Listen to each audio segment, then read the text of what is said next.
तुर्की के खिलाफ एक बड़ी कार्यवाही। तुर्की के ऊपर अब तक का सबसे बड़ा एक्शन होने वाला है, वो भी 11 और 12 तारीख के बीच में। 11-12 दिसंबर 2020 की ये बात कर रहा हूँ। सलाम, नमस्ते, सत श्री अकाल। मैं हूँ रज़ा और आप देख रहे हैं रज़ाग्राफी। अगर आप हमारे चैनल पर पहली बार आए हैं तो शुरुआत में बता दें, हम गोदी मीडिया नहीं हैं। इसका मतलब हम वो सब आपको बताएंगे, दिखाएंगे जो गोदी मीडिया आपसे छुपाता है। और तुर्की और ग्रीस और यूरोपीय यूनियन के बारे में अगर आपने पहली बार सुना है और पहली बार इस वीडियो को देख रहे हैं और आपको कुछ समझ में नहीं आ रहा है, तो मैं आपको बता दूं कि कम से कम समय में आज पूरा कर्मकांड आपको बताने वाला हूं इस पूरे खेल के बारे में कि क्यों तुर्की और ग्रीस और फ्रांस के बीच में जंग छिड़ी हुई है और क्या कुछ बड़ा होने वाला है। दोस्तों, इस वीडियो को एंड तक ज़रूर देखिएगा और हर जगह शेयर कीजिएगा। तो चलिए शुरू करते हैं। दोस्तों, यूरोपीय यूनियन ने ऐलान किया है कि 11-12 दिसंबर के बीच में कभी भी मीटिंग के दौरान, मीटिंग करने के बाद, यूरोपीय यूनियन मीटिंग करने के बाद तुर्की पर बड़ी बड़ी पाबंदियां लगाने जा रहा है। अब आप सोच रहे होंगे कि आखिर तुर्की पर यूरोपीय यूनियन क्यों लगाने जा रहा है पाबंदी। उससे पहले बता दूं, यूरोपीय यूनियन यानी यूरोप के सारे देश इस वक्त एक तरफ हो गए हैं और तुर्की को दबाने की कोशिश की जा रही है। और क्यों, अब जान लीजिए। क्योंकि तुर्की ताकतवर मुल्क की तरह उभरता जा रहा है और मैटर इसका सिर्फ ग्रीस के साथ अटका था। शुरू में हुआ क्या, लगभग 1-1.5 महीने पहले तुर्की ने एक बड़ी कामयाबी हासिल करी। एक समुद्री इलाके पर, द्वीप पर उसने गैस की खोज कर ली। जी हाँ, और ऐसी वैसी गैस नहीं, बहुत ही जबरदस्त गैस का स्रोत उसने हासिल कर लिया। और इसके बाद बेचैनी ग्रीस को हो गई क्योंकि वो इलाका ग्रीस को टच करता है। ग्रीस ने फौरन कहा कि भैया ये तो इलाका हमारा है, लेकिन तुर्की ने कहा कि बेटा अपनी औकात में रहो तुम, ये जगह तुम्हारी नहीं, ये पूरा समुद्री इलाका हमारा है। अब मजे की बात यहां पर यह है कि चालाकी दिखा रहा है ग्रीस। आप भी अगर अकल रखते हैं तो समझने की कोशिश कीजिए इस चालाकी को। अगर वहां पर गैस नहीं निकलता, यानी अगर तुर्की को कामयाबी नहीं मिलती, तो ग्रीस दावा ही नहीं करता कि ये मेरी जगह है। मसला सारा ये है क्योंकि वहां पर बहुत बड़ा खजाना तुर्की के हाथ लग गया तो उसको हो गई बेचैनी।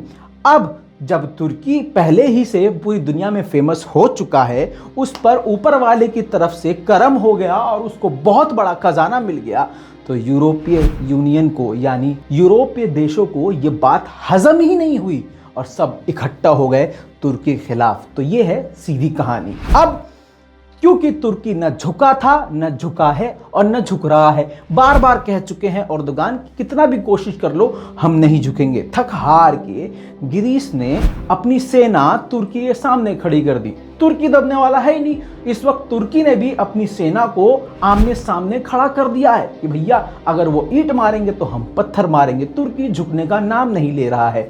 इसके साथ बता दें कि अभी कुछ दिन पहले फ्रांस का जो कांड हुआ था, तो फ्रांस ने भी खुल्लम खुल्ला पंगा एर्दोगान से लिया। तो उस चुड़ में यानी दो दुश्मन एक साथ मिल गए हैं, यानी ग्रीस और फ्रांस एक साथ मिलकर तुर्की से भिड़ने की तैयारी कर रहे हैं। लेकिन मजे की बात यह है कि तुर्की के राष्ट्रपति एर्दोगान की कान में जू भी नहीं रेंग रही है। इवन इस धमकी के बावजूद जब 4-5 दिन के अंदर अंदर तुर्की पर बड़ी पाबंदी लगाने का ऐलान किया है, तो एर्दोगान ने इस पर पता है क्या कहा है?